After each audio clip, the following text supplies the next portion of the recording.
Well, he was a pretty good athlete as a kid, but he would always say, "I want to be on the radio. I want to, and I always thought, well, that's just because he wants to do what his dad did, and I get that. I mean, my dad was a lawyer. I wanted to do that, and I never thought much of it because he had a lot of physical gifts, and I thought that's the route he was going to go.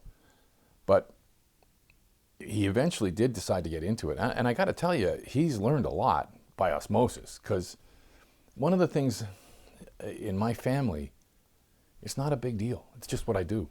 Like I'm pretty low key. I'm not a guy who I don't think I have a big ego, healthy, but I'm not a maniac that way, and I think because of that, he never saw it as anything other than like a business, and I think that's really helped him a lot because he's a young kid, but he sounds like he's got a lot more experience than he does.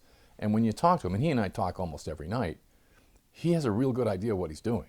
And part of that is a grounding. He's watched it, he's seen how it's done, and he understands that you have to be professional about what you do. You have to know what you're doing, but it's not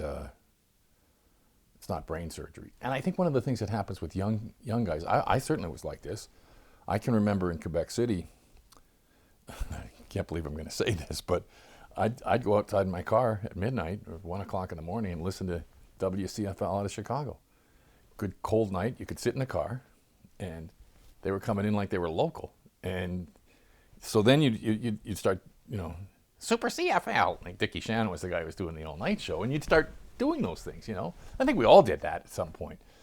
And I was keenly aware that's where I wanted to be, or a CFL-like station, that I had to get there, but I had to go through the process. Whereas with him, for some reason, I don't think he sees it as a big deal. To me, it was a very big deal. But he's had it around his life the whole time. I think it's a real big advantage for him.